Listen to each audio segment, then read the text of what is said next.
Jangan mau asuh orang tua daripada nasibmu seperti aku. Jadi Besti, ini adalah kondisi kedua orang tuaku.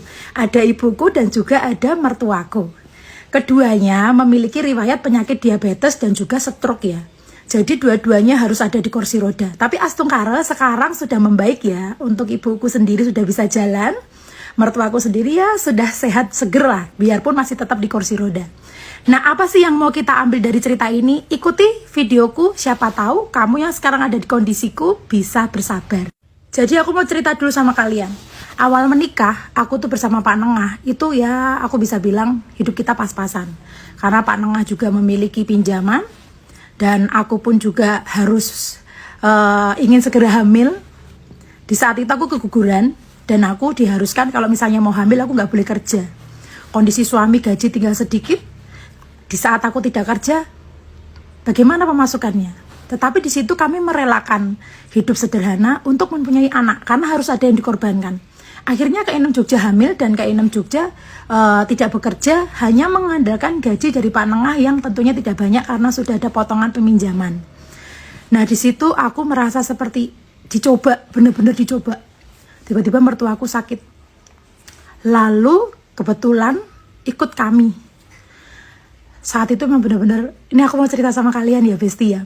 Aku agak merinding kalau dengar cerita itu.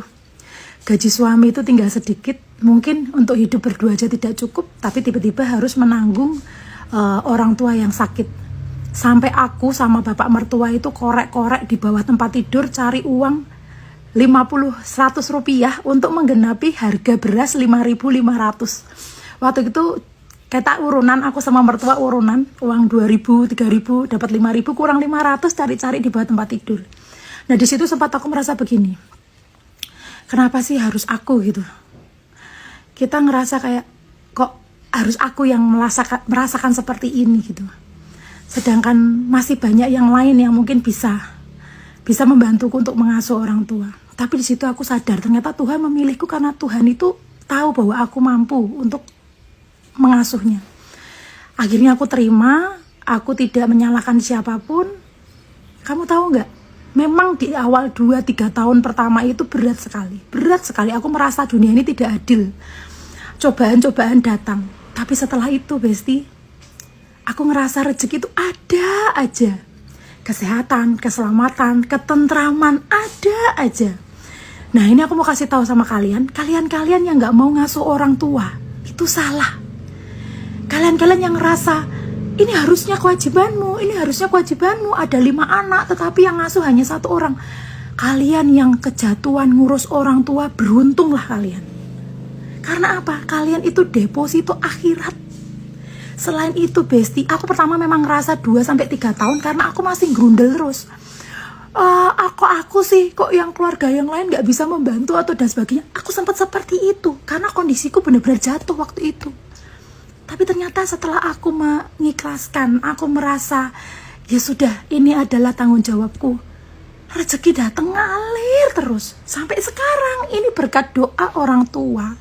Makanya aku selalu bilang sama kalian, buat kalian yang melempar orang tuanya sampai ke panti jompo, membuang orang tuanya nggak mau ngasuh dengan alasan A, B, C, dan D, ketahuilah kalian salah. Tiba-tiba kita bisa melunasi hutang. Siapa yang tahu ternyata dikabulkan oleh Tuhan, bahkan sampai lebih. Karena apa? Karena kita dengan ikhlas mengasuh orang tua. 1 orang tua bisa ngasuh 5 anak. 5 anak tidak bisa ngasuh 1 orang tua. Di sini aku bangga. Aku menjadi, apa ya bisa dikatakan, aku menjadi kuat gitu loh. Ibuku, mertuaku, semua seperti ini. Tapi ternyata Tuhan memiliki tujuan. Aku diberi orang tua dan mertua seperti ini untuk menjadi kuat dan hebat. Sehingga sekarang aku memanennya. Saat itu memang ya Besti ya, waktu aku kesusahan mengasuh orang tua, itu aku jujur. Memang aku tuh kekurangan, tetapi kok aku ngerasanya cukup. Ada aja yang rezeki dari mana datang, buat beli ini, buat beli itu, buat beli pampers, buat beli ini. Itu selalu ada, karena doa orang tua. Aku sampai merinding loh. Makanya buat kalian nih ya, yang sekarang lagi ngasuh orang tua, jos kalian. Kalau perlu jangan mau diambil, asuhlah sampai dia purna.